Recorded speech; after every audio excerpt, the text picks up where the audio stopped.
but Hims can help.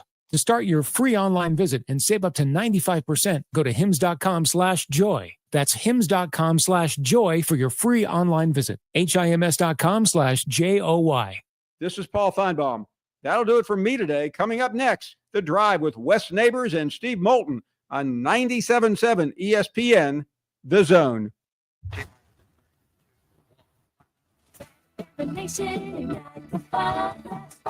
Your Rocket City Trash Pandas are back right before Independence Day for a 3-game homestand July 1st, 2nd, and 3rd. The homestand concludes with a special Independence Eve celebration featuring a 6:05 p.m. start time and post-game fireworks show. Get your tickets for the homestand now by visiting TrashPandasBaseball.com.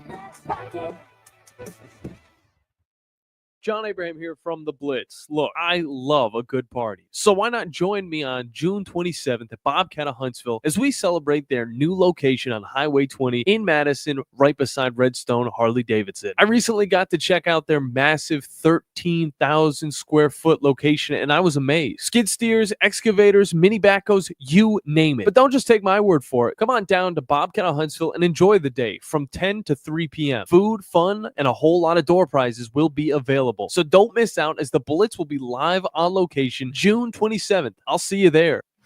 Hey folks, this is Arthur Seaton, managing partner at University Kia, proudly saying Roll Tide and War Eagle. Stop into University Kia today and shop one of the area's largest selection of new Kias, including Fortes, Seltos, Telluride, and Popular Carnival, and fully electric EV6. View all the great specials at universitykia.com and get pre-approved in minutes so you can drive home your new Kia you really want, because we want to see you in a University Kia.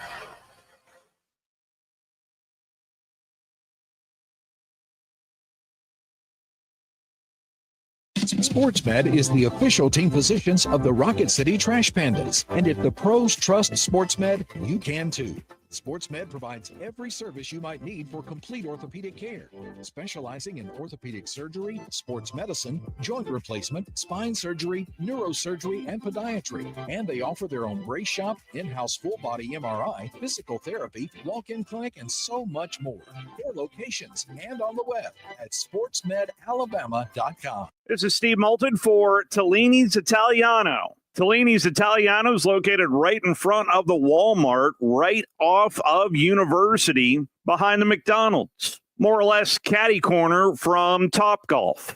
It's one of my favorite places to go to, and if you go there, you know what I'm talking about. If you haven't, you need to try the baked spaghetti, add a meatball. Also try the baked ziti with meat sauce, add sausage. You'll thank me. Save room for some pizzas and paninis as well. And don't forget about dessert as well. The best cheesecake I have had here in North Alabama is at Tellini's Italiano. Find out for yourself today. That's Tellini's Italiano, right off of University Drive in front of the Walmart. Located online at Tellinis.com. That's TELLINIS.com. Let's get some Tellini's tonight. Are you tired of power outages disrupting your life? It's time for a Generac standby generator from Current Electrical. Storms may rage outside, but inside your family's powered up. So why choose Current Electrical for your generator needs? 1, we offer a wide range of models to suit every budgeted energy requirement. 2, our project managers handle every step of the process: power, gas, permitting, and inspections. 3, our certified technicians install your generator with precision, ensuring peace of mind. Don't wait for the next blackout. Call 256-880-1880 or visit us online at jetsuperstore.com. This will turn journalism on its ear. Watch our stream on WZZN TV on Twitch and YouTube. But you are the greatest hero in American history. We are 97.7 ESPN, The Zone. WZZN, Union Grove, Huntsville, Alabama. 97.7 ESPN, The Zone. This hour is brought to you by Woody Anderson Ford, Alabama's F-150 Superstore.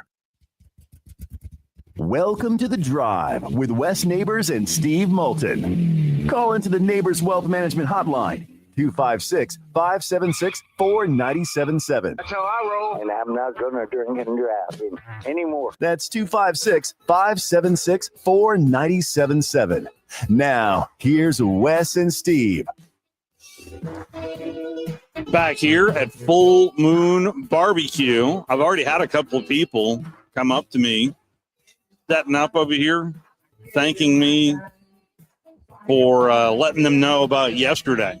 And for those of you that didn't tune in yesterday, I'll tell you right out of the gate. Of course, by now, if you're new to the area and new to our show, welcome in. We have been on a minute or two, or three, or four, but we have half-off zone deals, and we call them big zone deals. We change it periodically, but it's big zone deals, and right now the big zone deals feature Full Moon Barbecue, which we are sitting in right now. Yes, we are. It smells fantastic. Always does. And of course, next week, a big week for some barbecue. You can get $50 worth of Full Moon Barbecue for $20. $20 for $50 for $20 here at Full Moon Barbecue. So, but I was setting up, and a couple of people came in as I was setting up saying, they had them in hand and was like, thank you. So appreciate everybody out there. But I mean, come on, it's Full Moon Barbecue. It kind of sells itself. How are you, Wes? I'm doing good. I guess I've probably talked about this before, but Full Moon Barbecue was started by Pat James, who former defensive coordinator at Alabama. You have? Back in the early 60s. And what a great coach he was. And they sold it before he passed, and they've done an unbelievable job with it. Also had a couple of people as well, different folks appreciating us talking about John Pruitt yesterday. So, that was easy. That was glad to do it, and his son reached out to me as well, and I cannot help again but think about his family and the impact that he had in this community here in North Alabama. He is going to be sorely, sorely missed, but there is no doubt that the impact that he did have and will have for a number of generations here in North Alabama. Coming up on the program today, we're walking up to Braves baseball. Mets found a way to win yesterday. Braves bats were silent yesterday, but we'll see whether or not they can take the series up there in Flushing. As let's see here, I've got it somewhere. This is game 80. So Jurix and Profar, his suspension. So they're almost halfway. That's right. Almost at the halfway point. But they pay 165, right? 162. 162. Okay. But so they're one away from the halfway point. Yeah. That's why I thought you were anyway. So baseball's about to start. Profar, whose 80-game suspension is about to be lifted, and he is currently playing in the minor leagues, I believe, for the Stripers, but that is about to add to the lineup there in left field for the Braves, but still 9.5 games back of first place. That's the Phillies, and the Braves and Phillies will square off this weekend before the Braves come home to take on the Angels middle of next week to get you ready for July 4th. And speaking of July 4th, the Trash Pandas are at home, I want to say Tuesday, Wednesday, and Thursday of next week. That's absolutely right. They've got a special homestand there. Got all sorts of prizes and fun things there. Got fireworks every night that week before they take off for the weekend for Knoxville.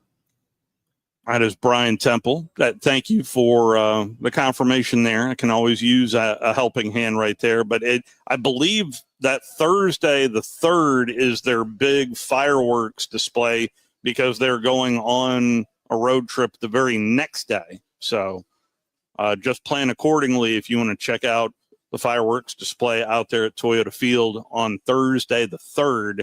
But, of course, you can hear all of the games with Josh Carey, the voice of the Trash Pandas, over on Talk Radio WZZN. That's our sister station.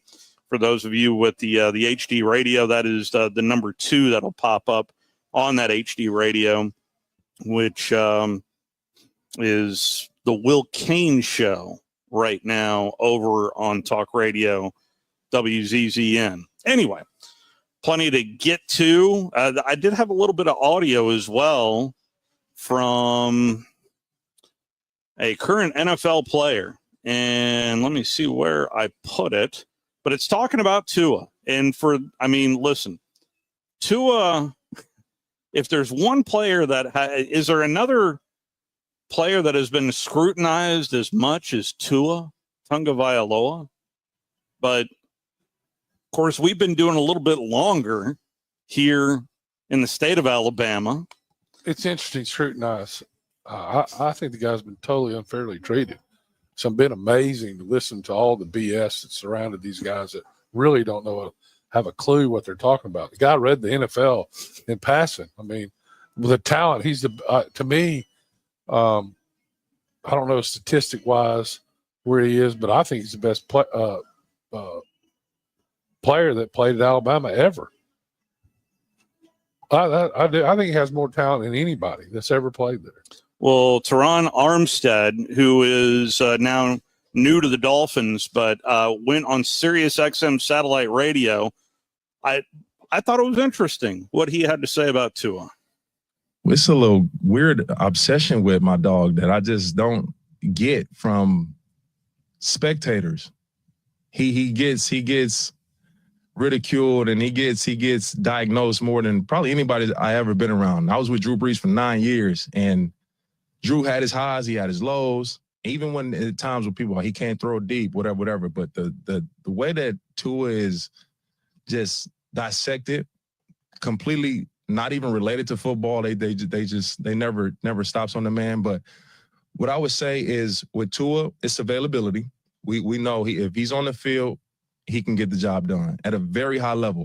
I really feel strongly about Tua and his abilities. I've made the Drew Brees comparison because I've seen it. We've had a couple games where I've seen Tua turn into a killer. Like I've seen him go into sniper mode that I've seen Drew Brees go into more common, more often. That's what I want to see from Tua. I want to see him have those moments where no matter what, we're not losing this game. I'm going to do everything in my power. But and to add to that, his availability that's a part of that process as well. The Miami Dolphins are a 4-5 win team without him. With him in the lineup, I feel like they got a chance to win every game. Not saying they're going 1972 undefeated team. No, that's not what I'm saying. But he is that special of a talent. I really feel strongly about Tua. Well, what he's saying is that they're not going to win every game, but with him, it gives them a chance to win every game. Yeah. Yeah. And his availability has been the problem. Oh, yeah. And he's been hurt a lot. But his offensive line hasn't been the greatest since he's been at the Dolphins. But he does take undue risk. He got away with it in college for a while, and then, unfortunately, he had the hip injury. But convincing Nick Saban go one more series there against Mississippi State. Yeah, that was but it is what it is. I mean, availability, when he's available, he's unbelievable. I mean, and I saw him have one bad game at Alabama that I thought was bad, and that was against Clemson. But there's a lot of people had bad games in that game, in Clemson and San Francisco. Coming up on the program today, Drudy Armon going to join us here. Had to twist his arm again here to come to Full Moon Barbecue, but also walking up to Braves baseball. One story we have not really sunk our teeth into here and wanted to get into it is this lawsuit between the University of Wisconsin and the University of Miami, this over a portal player. And it really does intrigue me. And Dan Murphy from ESPN is set to join us after our first time out. In fact, let's go ahead and do that right now. Dan Murphy is going to set to join us, talk a little. There is a lot going on around collegiate athletics. You think? You're listening to The Drive with Wes Neighbors and Steve Moulton on 97.7 ESPN The Zone. Good things must come to an end. That holds true for employee pricing, too. Hey, folks, it's Bobby White back again for Woody Anderson Ford. The last day for employee pricing is going to be July 7th. Up until then, you can buy the new Ford you want and pay what we pay. We've got nearly 150 F-150s to choose from with generous finance rates and the best deals of the year on America's best-selling truck for 48 years in a row. Had your eye on a Bronco Sport? It's employee priced, and we've got over 60 to choose from. Full-size Bronco, we've got over 40. New shipments of Explorer, Expedition, and Escape have just hit the ground, too. Again, all things must come to an end, and the last day for employee pricing is July 7th. Time to hit it and get it. Employee pricing can save you up to thousands off MSRP. With over 600 Fords to choose from, there's a good chance you'll find exactly what you need. Woody Anderson Ford. It's important to see us before July 7th. John Abraham here from The Blitz. Look, I love a good party. So why not join me on June 27th at Bobcat of Huntsville as we celebrate their new location on Highway 20 in Madison, right beside Redstone Harley-Davidson. I recently got to check out their massive 13,000 square foot location, and I was amazed. Skid steers, excavators, mini backhoes, you name it. But don't just take my word for it. Come on down to Bobcat of Huntsville and enjoy the day from 10 to 3 p.m. Food, fun, and a whole lot of door prizes will be available. So don't miss out as the Blitz will be live on location June 27th. I'll see you there. Mike Rowe here with a quick question. Have you noticed cracks in your drywall, chimney, or exterior walls? I hope not, because if you have, they could be indications that you've got a much bigger problem with your foundation. That's where AFS comes in, a groundworks company. They can honestly assess your situation and create a plan to stabilize your foundation. Schedule your free inspection at afsrepair.com/row. And while you're there, check out my latest dirty job. It's a good one. Licensed in all states where work is performed. See website for details. Isn't the story of the prodigal son an amazing story? Basically, a rowdy boy who literally wished his father dead, ran away, and consumed his wealth with hard and fast living. Yet the father looked for his return every day. And when the boy got tired of eating pig slop, he decided to return. What did the father do? As soon as he saw that boy, he ran to him, threw his arms around him, and killed the fatted calf for a great celebration. Hey, I'm John Dees, pastor of the Cross Point Church. If you're looking for a church home, come see us smack dab across the street from the YMCA in Madison. Tom Abraham here for my friends at Your Home Window Company. When it comes to replacement windows, exterior doors, or new window screens, Your Home Window is the answer anywhere in Huntsville, Athens, Decatur, or Hartselle. Your Home Window windows and doors are made here in the USA and come with a lifetime warranty. When replacing those old windows or doors, Your Home Window has the solution for you. In-home estimates are always free and financing is available. Learn more at yourhomewindow.com and see clearly with Your Home Window. Visit yourhomewindow.com to make an appointment today. Since 1983, Berkshire Hathaway Rise Real Estate's Ann Adams has been your local go-to real estate expert in the area. As a buyer, you can trust Ann's in-depth knowledge of the local housing market to narrow available properties down to those you'll be interested in, saving you time when shopping for a new home. When you're ready to sell, Ann's expert negotiation skills will ensure you get a fair price and hassle-free experience. Call Ann Adams today at 256-337-2625 or email annadamsrise@gmail.com. This segment of The Drive is brought to you by Woody Anderson Ford, located online at woodyAndersonFord.com with 2 locations, Hughes Road in Madison and Jordan Lane in Huntsville.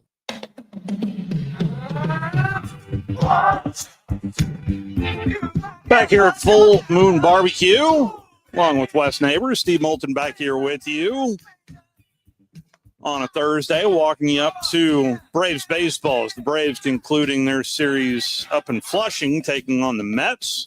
We'll see whether or not the Braves can outright win that series. They've got 2 wins up there, but we shall see. There's plenty to dive in as well with our next guest, and there's July 1st is right around the corner. In fact, that is next Tuesday. But before we get to that date, Dan Murphy from ESPN is kind enough to join us. And, Dan, there is quite a bit to dive into. I hope you don't have any vacation plans next week. No, this is the fun stuff. We got plenty going on here in the college football world, even though it's June. Boy, is there ever. And then last Friday, with the lawsuit being announced over a tampering issue between Wisconsin and Miami, I've been trying to dive into this a little bit deeper, but tell me what you know. in regards to this story right now, Dan?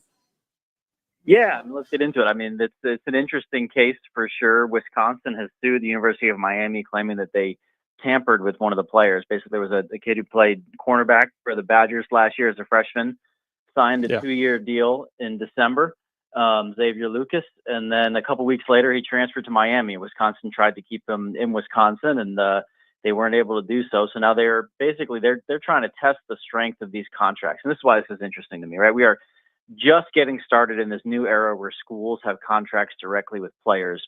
And what they're going to be trying to do is, without making the players into employees, they're going to want to try to be able to control the transfer market and slow down the amount of times that players are switching schools, as they have been in the past few years. And, the long and short of it is, this lawsuit has the potential to be a really strong early indicator of whether or not the contracts that schools are signing with their players are actually going to help slow down any of the transfer movement that schools want to slow down. So are they trying with the lawsuit? Are they trying to get the player back, or they just want to fine him? What are they wanting to do? Yeah, I think so. They're not actually suing the player, which is an interesting piece of this, right? The school had a contract with the player. The player, in their eyes, broke the contract. Yet they're suing Miami, basically saying Miami got in the way of a deal that they had with the player in a way that they shouldn't have. So I think they are asking for some money from Miami, but I think more importantly, what they're hoping to do is set some precedent and keep the next kid from leaving, right? Xavier Lucas is going to be playing for Miami. He's not going back to Wisconsin. I think there's that ship has sailed. I think what they're worried about is, let's set a good precedent here as we get started on whether or not these deals are going to work, or at least have a good idea of whether or not these deals are going to work. And that's what they're asking a judge to do mostly in this case. The likelihood of this being settled, or do you think that in particular Wisconsin wants to take this to the end? Well, what do you think, Dan? Yeah, it's a good question. We have not yet heard anything from Miami. Usually they have a couple weeks to respond in court before they do.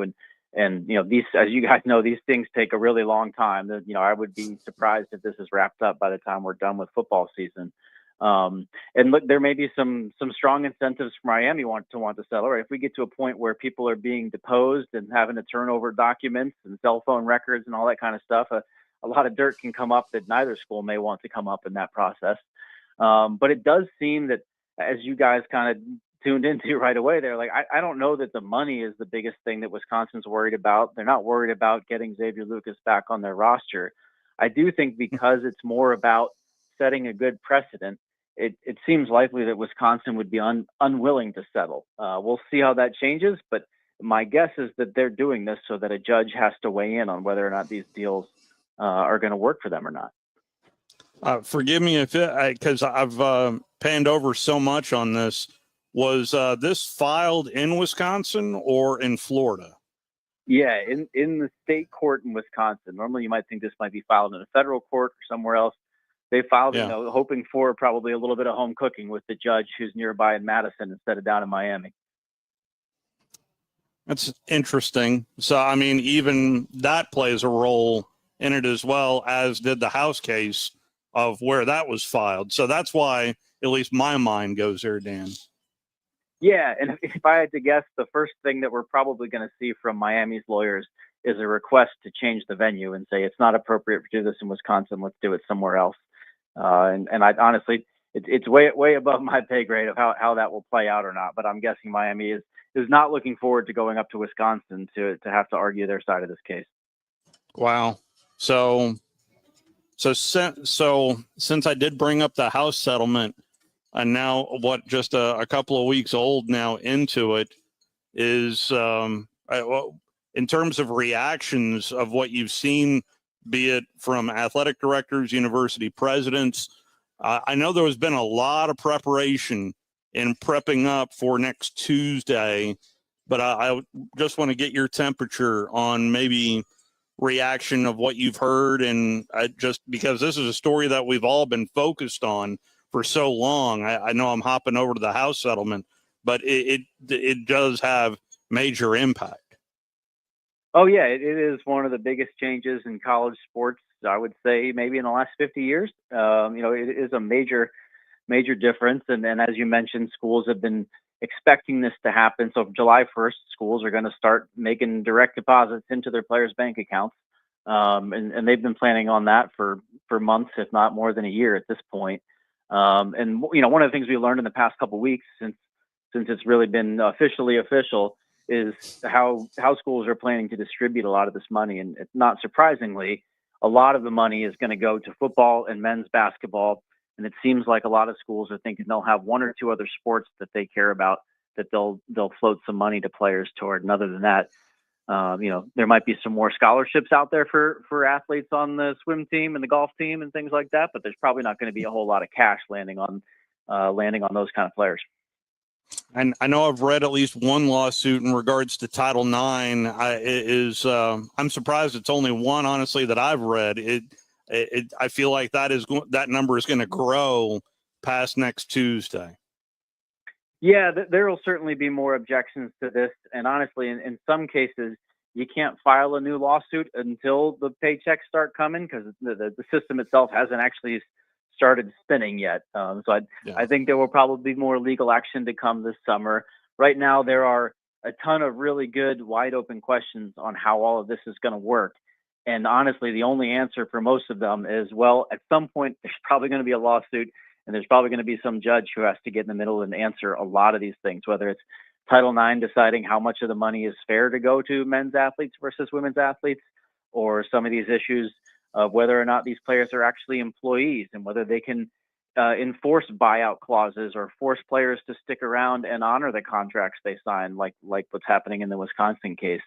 And the way that they're trying to thread the needle between these deals is it's all going to continue to be messy, and it's probably going to be a slow moving mess as well, where, we're still going to get games every Saturday. It's still going to be fun this fall, but the questions on what the future of college sports looks like are the finer point details are still going to be months, if not years into the future when we really understand how all this looks. So, well, we've talked to a couple of athletic directors, one in particular from Auburn with John Cohen, and he mentioned about the 2-year contracts basically with these players. And you think 2 years is more or less going to be the standard moving forward for these players?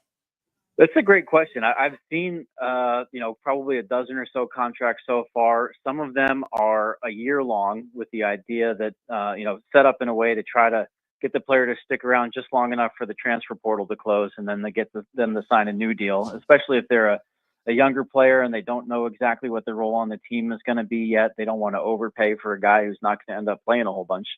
But I've seen plenty of 2-year deals too. And I think one of the really fun or interesting things about this right now is there is no precedent. There's no sort of best practices or best ideas of how to deploy all this money. So I think we're going to see different schools take different approaches, and whoever figures out the right way to do it is going to have an advantage. I think eventually, things will even out and everyone's going to figure out the way they think it's best, and these things will look similar. But in the next few years, I think you're going to see different schools trying a bunch of different stuff, throwing things against the wall and figuring out sort of the pros and cons of, do you sign a guy for 1 year? Do you sign a freshman for 4 years? All of those things are different variables, and they might change based on who the player is and what you're trying to get out of them. I'm talking to Dan Murphy right now from ESPN.com, and the multiple years really intrigues me.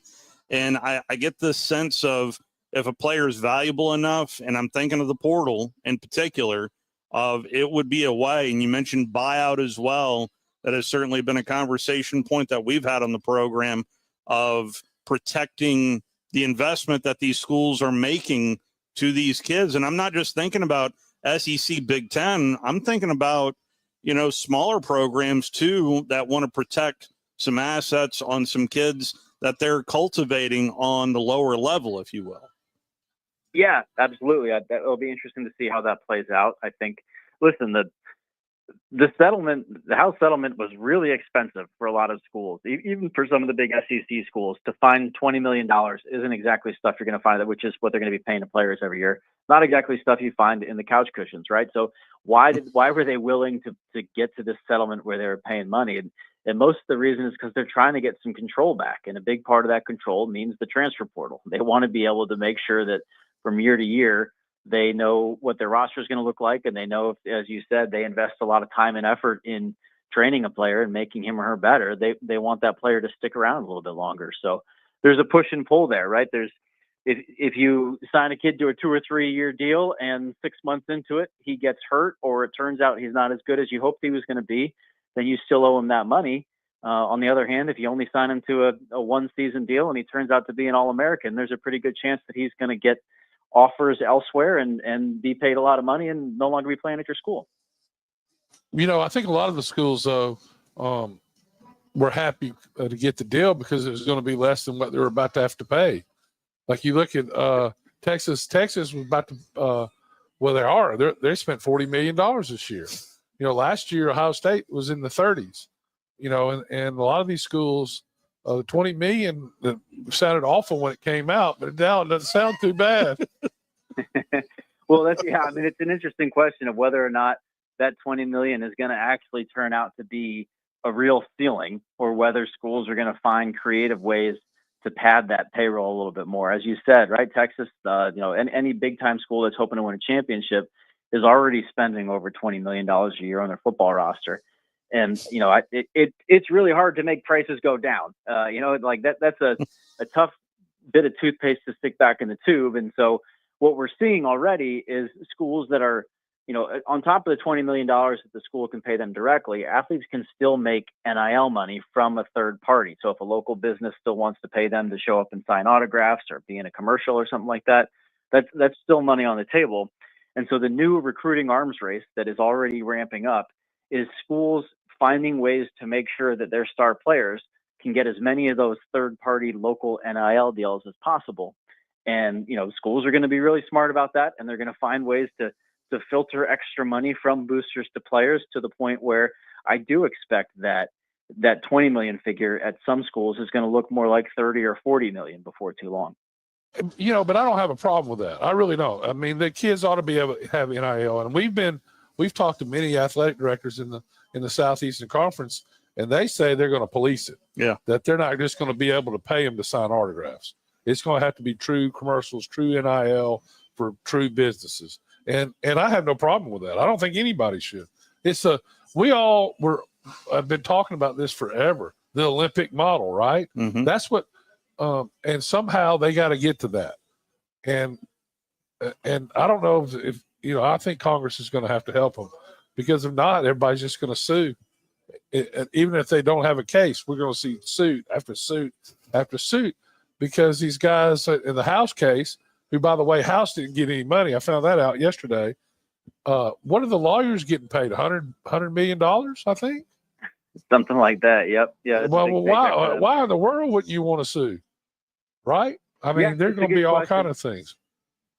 They've set up to talk about the NIL stuff. They've set up a whole system. There's a brand new enforcement agency that's called the College Sports Commission. So it's no longer the NCAA that's going to be enforcing these recruiting rules. They built a whole new system around it. And the idea, like you said, is to try to police it and decide, if I own a local pizza shop down in Tuscaloosa and I decide I'm going to pay the entire offensive line to show up for 10 minutes to wave for a picture, and I'm going to give each of them $250,000 to do it. This new organization is probably going to look at that and say, hey, you're actually just paying them to play offensive line. We're not going to let that happen. And that's probably going to be another lawsuit to figure out whether they can do that. And I think there's a lot of questions on, how effectively this new group is going to be able to police those payments. And, the long and short of it is, like, these big time college football teams, they bring in $150 million a year just from the football team. And so if players are only getting $20 million of that, there is a bigger market out there, and there are more people willing to pay that money. So as we've talked about before, I think whether it's through NIL deals or just sticking money back in duffel bags like they used to do in the good old days, like, that money's going to flow to players one way or another. It's good luck stopping it, I think. So with this juggling of chainsaws, let's add another, shall we? And the other one is the NCAA proposal to allow pro sports betting for athletes, coaches, and staffers moving forward. I mean, goodness gracious, how many chainsaws can we juggle at the same time, Dan? Sure, yeah. Give a bunch of guys a whole bunch of money and then let them go gamble is an interesting strategy. I don't know exactly what's prompted. I mean, gambling is legal, right? And they're trying to treat 18 to 22-year-olds like adults. But when you're in a position where you're vulnerable to, let's say you build up a gambling debt and the bookie comes to you and says, "Hey, I'll forgive your debt if you miss the next 3 free throws at the start of the game, or if you guys make sure you don't cover the spread." That's the kind of reason why those rules exist and why players previously and why the thinking behind why players shouldn't be able to gamble. I'm not sure exactly the reason why they're allowing them to gamble moving forward. I think I thought this is a disaster waiting to happen. The other thing is, and that's not a guarantee that's going to go through, by the way. Yeah. Well, correct. One of the things that I hear all the time, and I think it's a real misnomer, kind of, not that they're not making money, but when everybody says they're getting $100 million, that's revenue. And as a business owner, I can tell you revenue is good, but if the expenses are more, they're not making money. So I just, how much are these guys spending? I mean, if they're spending $40 million like they did on the players at Texas, yeah. What are their costs for the other scholarships and all the sports? I mean, because football and basketball are paying for everything, right? And that's getting to the point that that's the main crux of the argument we're at here, right? Is yes, the schools make $100 million a year, or just the football team is making $100 million a year. They're not making; they were getting revenue of that. They're right? bringing in, right? Right. And so they're spending all of that money because for a long time they haven't had to pay their labor, right? And now they do. So if you look at the pro sports leagues, roughly every pro sports league, 50% of the money that they make in revenue, that they bring in revenue, they give to players. And so schools are already giving a lot of money to all of their athletes through scholarships, through a lot of the other benefits they do. So it's not like these players are getting nothing. I don't like the argument that players get zero. Because these athletic departments have to pay the university for them to go to school. That's right. It's, correct. It's yes. not free. Players certainly get some value out of it. No doubt about that. The question is, you've had and yes, the money the football team brings in and the basketball some places brings in pays for the scholarships and the coaching salaries and the travel budgets of the tennis team and the swimming team and the golf team and all those other sports that don't make money. And so the question becomes, if you as the school want to have a golf team because you think it's important for your university to be able to have that opportunity for athletes, should you force the football players to pay the tab for the golf team? Is that fair to the football players? You say, well, it's got to come from somewhere, right? But why is it the football player's responsibility to make sure that the golf player gets a scholarship? It's the same reason that football pays all the women as well. I mean, it's so the biggest thing I've heard, and you got a great point. It's hard to argue about anything what you just said. However, one point that has been missed on this and why the government needs to get involved is the reason we win so many gold medals or medals in the Olympics is our Olympic sports are funded by the football teams across America. Correct? To a large degree, yeah. Not only American gold medalists, a lot of international athletes from all over the world come here to train, to get better for Olympic sports. And again, all of that is funded by football players, right? And so you got to find ways to fund that in the future. But you've got 18 to 20-year-old, 22-year-old guys bashing each other's heads in on a daily basis. No one ever asked them whether they were okay with much of the money that they helped to generate going to make sure that Romania can win a gold medal in gymnastics next year. I don't think that's fair to the freshman kid who's at football practice every day, who's the one that people are paying to show up to see. Well, and a great point as well, and that's why the government needs to get involved, though, because there's a disaster waiting to happen, and it's going to take us getting beat by China, Russia, and is this the equivalent of the France. 88 Olympics? Yeah, where we're going to need someone to beat Team USA for something to happen. Well, basically, I think what's going to happen. I think that's what'll have to happen before Congress gets involved. Because I think we're on the cusp of those sports going away, depending on these lawsuits. Yeah, it's possible. We'll see how it plays out and how schools spend their money. I think a lot of schools argue that all of those other sports, your track team, your women's softball team, whatever it may be, are an important part of building a community on the campus. And if they believe that, then they should find the way to make sure they make, but there's money to spend, right? Like yes, will it be a tighter budgets? Absolutely. But for the past 20 years, without having any major costs, they've found a way to overspend on all of their other coaches, all of the other facilities, all the kind of things that, these very rich Power 5 schools spend a whole lot more money on the track team or the golf team than a smaller school somewhere else that still provides that great community experience, even if it doesn't have quite as flashy of equipment.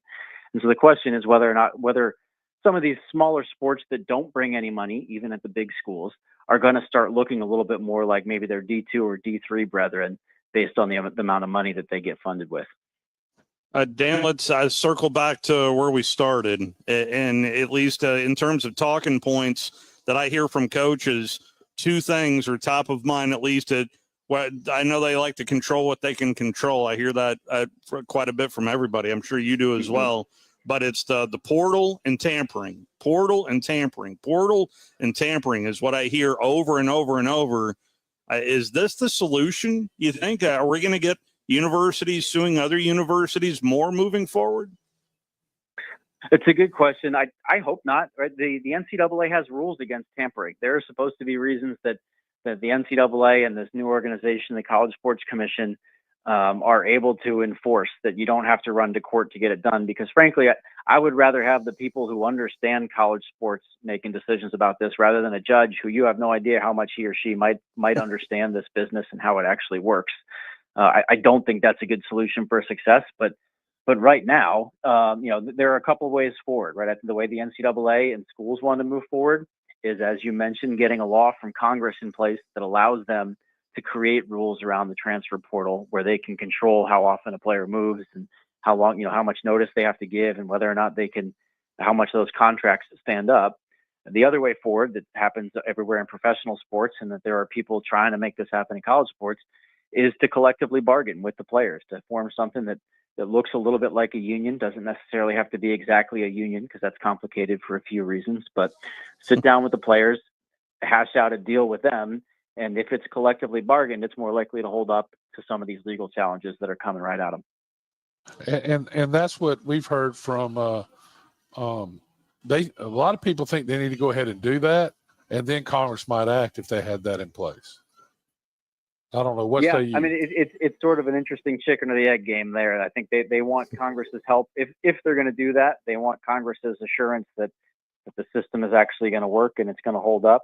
The big fight that schools have ceded a lot of ground by paying players directly. 4 or 5 years ago, that was totally unthinkable for a lot of folks in college sports, and now it's reality. The thing that's totally unthinkable now is making players into employees, because then all of a sudden, if your football player is an employee, then your golf player and your swimmer is also probably an employee, and that gets really expensive. And that, I think, is where potentially a lot of these smaller sports would be in jeopardy of being cut. So trying to find some creative workaround in the law from Congress to be able to collectively bargain without having to go all the way down the employee rabbit hole and everything that gets attached to it is one of the solutions that's being floated right now that might be the right sort of, just right in the medium kind of solution to some of these problems. Do you have a law degree? It feels like I kind of need to go find. I mean, it is that. I mean, to say this is a mess is to underscore the word mess.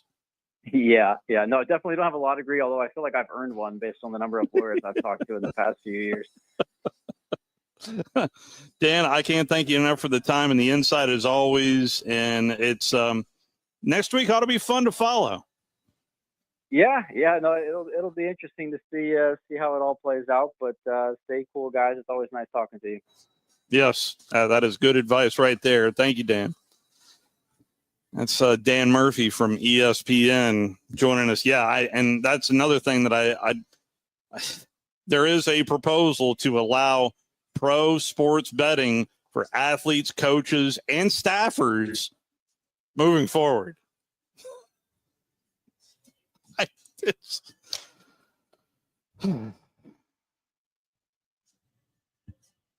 Gertie Arman's here with us as well, but we'll dive into our conversation with Drew on the other side of our final timeout, walking up to Braves baseball with the Braves Metropolitans coming up a little after the top of the hour. We'll be back.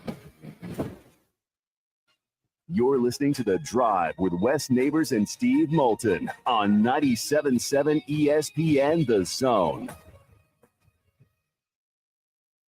Tom Luganville here for my friends at Woody Anderson Ford. Bobby White and his team take great pride in their service department, and you can see it the moment you walk into those beautiful new service lanes. And just like a championship team, they all work together to make sure your experience is second to none, whether you drive a Ford or not. Also, check out the gold certified pre-owned inventory at Woody Anderson Ford for great deals every day.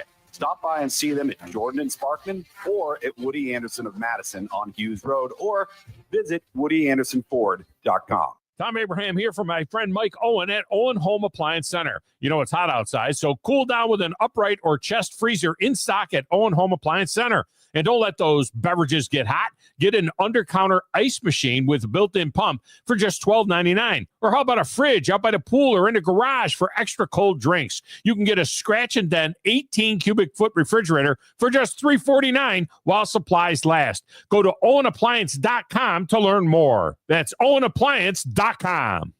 Your customers deserve the best, and so do you. You invest in your customers with your heart, soul, and skill. Well, it's time to invest in yourself with the next generation Cat 255 compact track loader from Thompson Tractor. After all, those who give their best deserve the best, and this machine has it all. With features that include a more powerful engine, tri-axle truck loading capabilities, a spacious cab, and a smooth ride for all-day comfort. Best of all, now Thompson Tractor is making that investment even better with our workhorse special. Get 0% financing for 36 months on the purchase of a new Cat 255 compact track loader that comes with a 3-year warranty. You also get a 74-inch bucket and 1,000-hour filter kit. But hurry, this offer is only good through June 30th. Visit ThompsonTractor.com for details. Thompson Tractor, we're here for you. Eagle Masonry and Installation. It's right there in the name. Eagle is your one-stop shop for block, stone, or brickwork, monument signs, and outdoor kitchens and fireplaces. Eagle also offers the finest craftsmanship and insulation, including fiberglass or spray foam insulation, and of course, insulation removal. Philip Love and his team have years of experience, bringing the region the best in masonry and insulation services. For more information and a quote, visit insulatewitheagle.com or call 256-755-1556. Eagle saves you time. Eagle saves you money. Are you tired of power outages disrupting your life? It's time for a Generac standby generator from Current Electrical. Storms may rage outside, but inside your family's powered up. So why choose Current Electrical for your generator needs? 1, we offer a wide range of models to suit every budgeted energy requirement. 2, our project managers handle every step of the process: power, gas, permitting, and inspections. 3, our certified technicians install your generator with precision, ensuring peace of mind. Don't wait for the next blackout. Call 256-880-1880 or visit us online at jetsuperstore.com. There's power in caring when it is put into action. Each year, our bankers serve on nonprofit boards, support our local educators, and volunteer with our hometown food bank. I'm Bobby Humphrey, Vice President of Business Development for Bryan Bank, and community service is just not a line item in our mission statement. It's who we are. Because after all, Alabama is our home too. That kind of commitment to community might not be what you would expect from a bank, but it's exactly what you can expect from us. Give us a call or stop by one of our 2 offices in the Huntsville area and experience unbeatable service and legendary results. Bryan Bank Equal Housing Lender, NMLS ID 2428943, member FDIC. Your Fox 54 weather, brought to you by Tellini's Italiano. Chief Meteorologist Storton Dressman. Temperatures drop into the lower 70s as we head into the overnight. A partly sunny sky as we head into your Friday. Scattered showers and thunderstorms are going to be possible. Temperatures climbing into the lower 90s. Some of those thunderstorms could be a little stronger. A partly sunny sky once again as we head into your Saturday. Temperatures climbing into the lower 90s. Scattered showers and thunderstorms once again across the Tennessee Valley. Your Fox 54 weather, only on 97.7 ESPN The Zone. Listen to the Rocket City Trash Pandas all season long.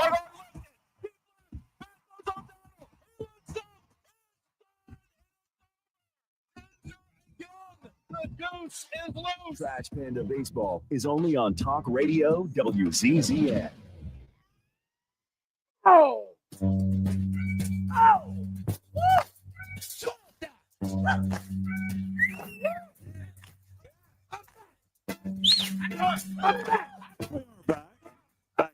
Full Moon Barbecue. It's a big day for Drew DeArmond. On this date in 2003, the Cleveland Cavaliers selected a small forward from Akron, Ohio, from St. Vincent St. Mary's in LeBron James. How are you, Drew DeArmond? I'm good. He peaked in high school. Because I think he was one of the best high school players I ever saw. I enjoyed watching him play then. Now it makes me want to puke. About like last night when Colin Cowherd got drafted and traded to the Memphis Grizzlies. That was amazing.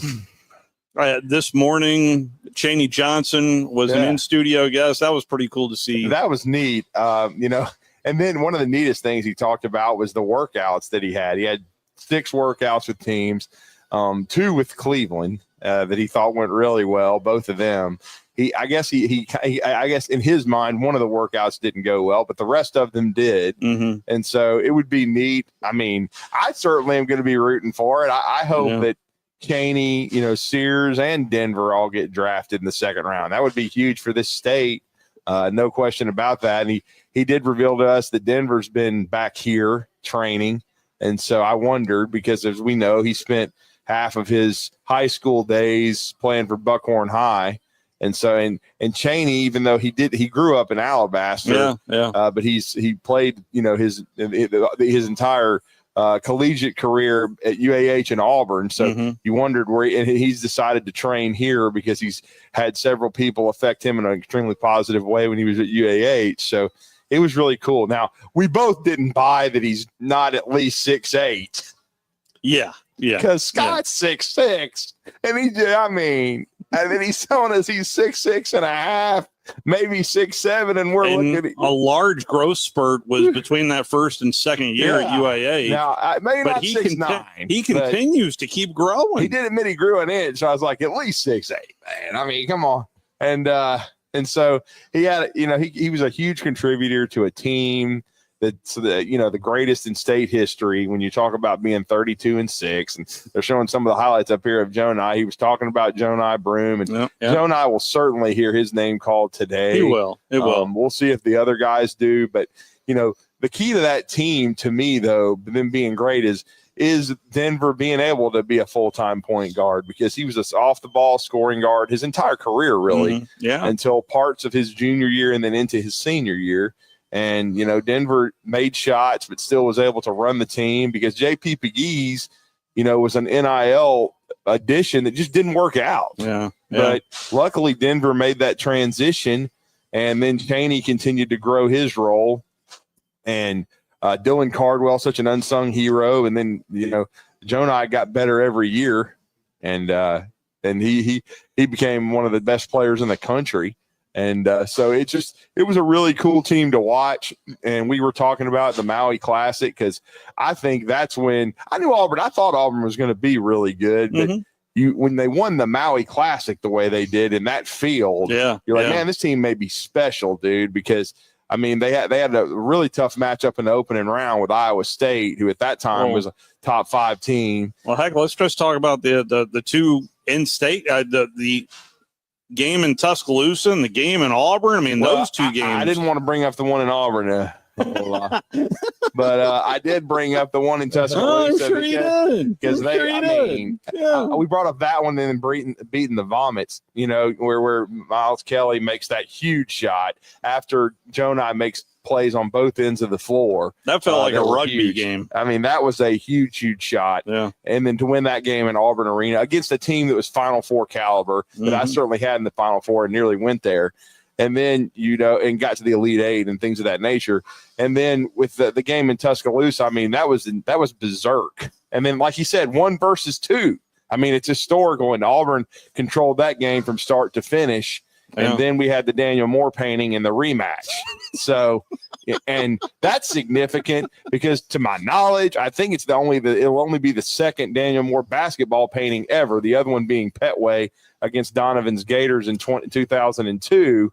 But it was, and those were, and like Chaney admitted, it was huge for the state. The way where basketball is going. It's bigger than Duke Carolina. We mentioned the Duke game, and because it was high level, honestly, I think a lot of people would not have been shocked at all if they had been Duke and Auburn in a rematch in the national championship game. No. I certainly wouldn't have been.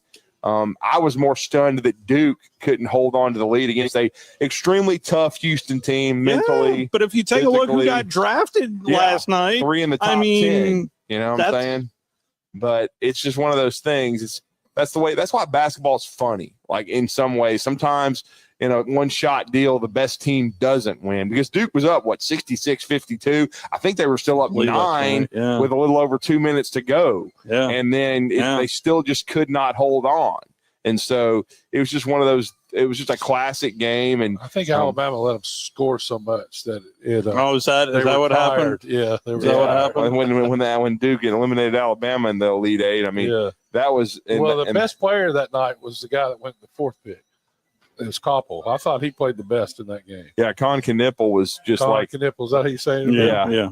And then you saw his 4 brothers last night. So Duke's probably going to try to get a little bit of a. You're going to Duke. You're going to Duke. They're coming down the tracks. I mean, his mother's over 6 feet tall, and she's the all-time leading scorer in Wisconsin Green Bay history. The dad played college basketball, and I've seen a little film of the other brothers, and I think, it's just They're like, good Lord. You know what? I think one's in middle school, and the other 2 are like, one's, I think, a freshman. The other one may be a sophomore. It's like, Well, I did want to get into some. And by the way, before we do sit, I do want to mention one thing. Yeah. To show you how Alabama's recruiting in basketball. Con Knippel visited Alabama. Really? Because Nate Oates played against his dad in high school, I think. So, of course he did. There you go. There is some football recruiting news. Auburn got a big flip. Yeah, Auburn got a flip. And then tonight, if you're an Alabama fan, it might be very, very nice. Going to get to that. Yeah, it's 6:20 to after we go off the air. All of our programming will be off the air, unfortunately, everybody. But at 6:20 or so, the top running back in the state, a top 3 prospect overall in the state. Is he in down in Jackson? Yeah, Xavier Crowell is going to commit. Alabama. He's going to commit, and I think it's going to be Alabama over the Longhorns, and then later at 7:45 over in the state of Illinois, I guess 8:45 Eastern time. Is Max Sutter, a tight end. I think he's going to commit to the University of Alabama as well. So I've heard that from other sources, not at Alabama, that Alabama's about to go on a run.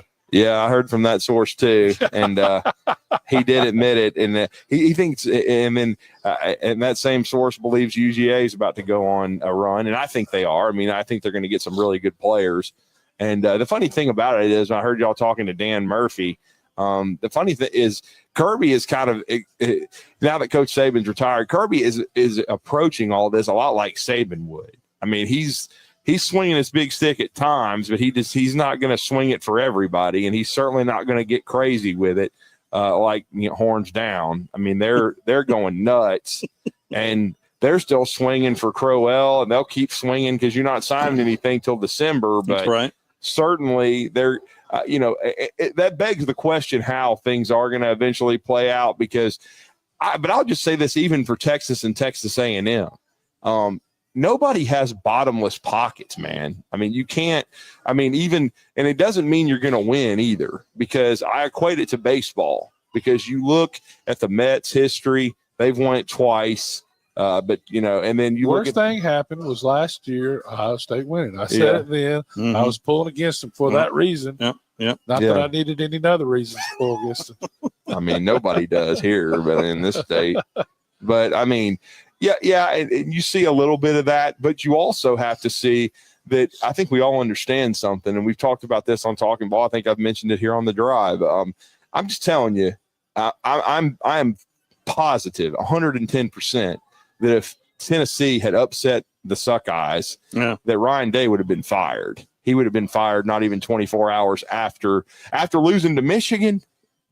Well, no, he would have been gone. I mean, maybe we've forgotten how much Vol Nation took over the Horseshoe in that game. I mean, even their fans were just like, we're out.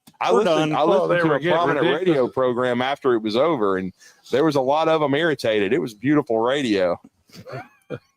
They were all taking Xanax. But Auburn does get a big flip, and Auburn's been. So who was Auburn? it? Go ahead and said who it was. Auburn's been. It's. I'm Falzone. I was going to try that. That's what I think just based from Penn State. It's Peyton Falzone. It's definitely Italian. So I think the E is silent. So I would say Peyton Falzone from Penn State, the quarterback, because everyone wondered, because what this signals, and he hasn't committed officially, but I asked Brian Matthews this on Monday, because Auburn had also been aggressive in offering a couple other quarterbacks late in the cycle, not late in the cycle, but in the last few days, is that Landon Duckworth from Jackson, a teammate of Xavier Crowell, is going to recommit to South Carolina, it looks like, because I asked him, I said, with all these quarterback offers and the way Auburn's kind of, attacking their recruitment lately of the position, I was like, does this mean, because again, they have been, trying to find their quarterback for this class. Does this mean they're going after others? And he said, I don't think there's any question. He goes, I don't think Auburn is even, expecting Duckworth to commit to them, even though they've been heavily in the mix since he reopened it. So was Ole Miss. And at one time, I think some people thought he was going there, but I think, he's being sold that he's going to, follow Lenora Sellers, who, by the way, under the radar is eligible for the draft after this year because he redshirted as a freshman. Really? So now, am I guaranteeing he's leaving? Why, heck no, because they're not going to sneak up on anybody this year. But I'll give him some the common sense award.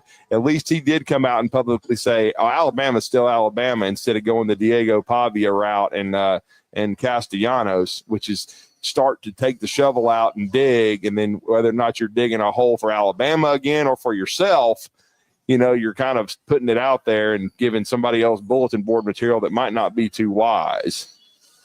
But Peyton Falzone, look, the way it works now in recruiting, Alabama recently got there, and they may take a second QB. We don't know that yet. But, being able to – we had, Jet Tamale as a head coach on the show, and it was a really good interview. I heard that. And actually, he just took over the program. He was the quarterback's coach, and it's big to add a QB early because a lot of times you try to build around it. And we know Keelan Russell's was a special talent, but Alabama, in this climate, you got to sign a quarterback, at least one every year. And so it's easier to get the quarterback in the class and then kind of start building around it. And I'll just say this. We talked about the Xavier Crowell and Suter today, but Alabama all the way through July the 5th, they may add 7 or 8 more. I think the majority of the hay will be in the barn right after July the 4th. And I think a lot of schools are going to recruit like that because, like I said today on the Blitz, recruiting has changed. Like, the transfer portal is very important. So you want to get all your stuff done in December with high school kids, and then in January it's portal until June when the official visits recrank. Got a shortened segment coming up on the other side. Then it's Braves baseball. We'll be right back, though, after this Sports Center update. All good things must come to an end. That holds true for employee pricing, too. Hey, folks, it's Bobby White back again for Woody Anderson Ford. The last day for employee pricing is going to be July 7th. Up until then, you can buy the new Ford you want and pay what we pay. We've got nearly 150 F-150s to choose from with generous finance rates and the best deals of the year on America's best-selling truck for 48 years in a row. Had your eye on a Bronco Sport? It's employee priced, and we've got over 60 to choose from. Full-size Bronco, we've got over 40. New shipments of Explorer, Expedition, and Escape have just hit the ground, too. Again, all things must come to an end, and the last day for employee pricing is July 7th. Time to hit it and get it. Employee pricing can save you up to thousands off MSRP with over 600 Fords to choose from. There's a good chance you'll find exactly what you need. Woody Anderson Ford. It's important to see us before July 7th. WCZN, Union Grove, Huntsville, Alabama. 97.7 ESPN, The Zone. Sports Center. I'm John Ryder. It's the second round of the NBA draft tonight in Brooklyn. The Timberwolves have the first pick in round 2, followed by the Celtics, and our coverage of the second round of the draft gets underway here on ESPN Radio at the bottom of the hour. To nobody's surprise, the Mavericks drafted Duke sensation Cooper Flagg with the top overall pick in the draft. ESPN Shams Charania likes what Dallas has done with their front line. Whatever you want to say about the Luka Doncic trade, Nico Harrison has built arguably the best front line in the NBA. You think about Anthony Davis, now Cooper Flagg, Derek Lively II. They just extended Daniel Gafford on a new 3-year, almost $60 million deal. The biggest key, though, of this season is going to be Kyrie Irving, the return to health that he's going to have. If he was healthy right now, we'd probably be talking about this team with the Thunder competing for a championship. John Charania on Get Up.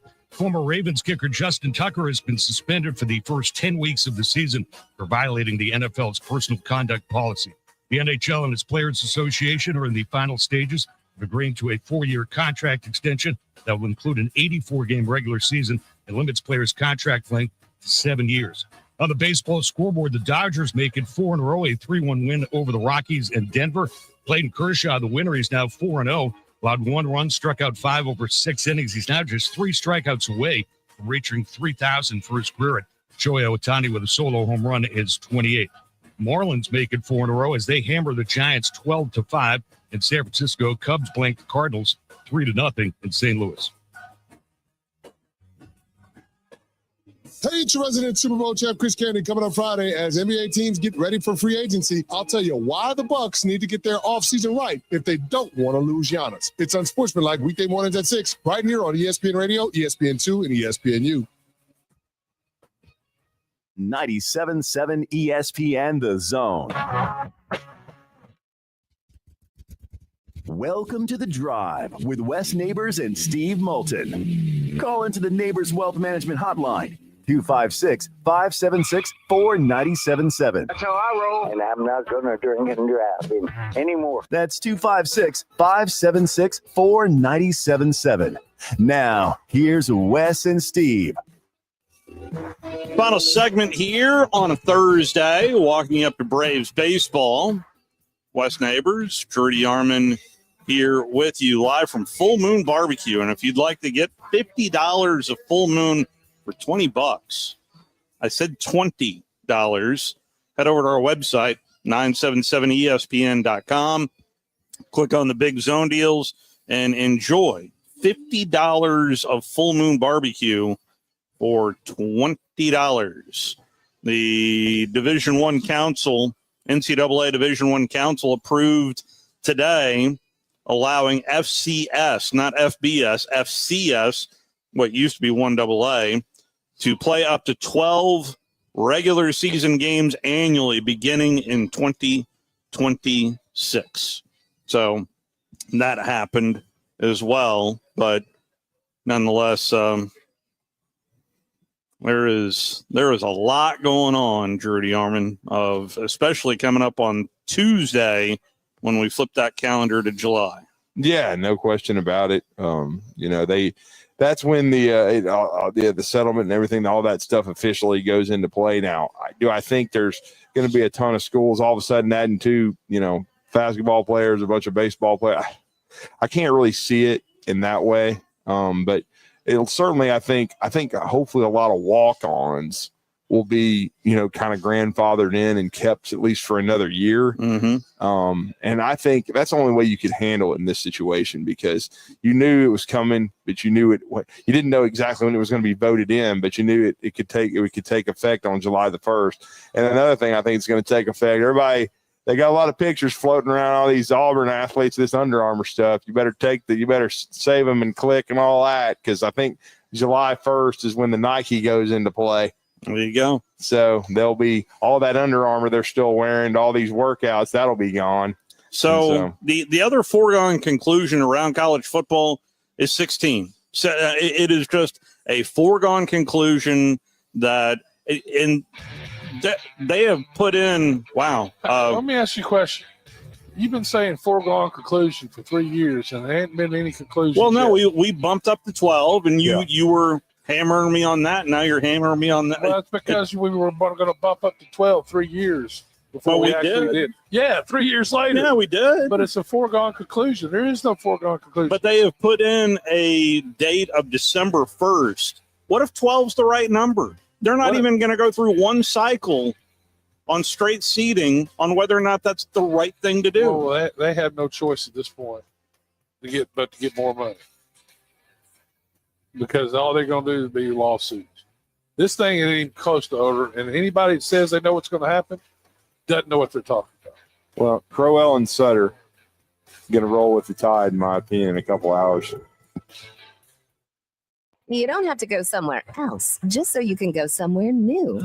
Plan your next vacation with Huntsville International Airport and Breeze Airways. Enjoy friendly, convenient, nonstop travel to some of the most exciting destinations in the U.S., including the home of 12 world-famous theme parks, Orlando, Florida. With flights starting as low as just $49, Breeze has got you covered with easy, breezy, nonstop flights to Orlando. Make all their dreams come true. Book nonstop to Orlando now at flybreeze.com. Are you tired of chasing a roofing contractor to show up on time or even show up at all? I'm Sam Fleming with Fleming Roofing and Restoration. Our motto at Fleming Roofing is we show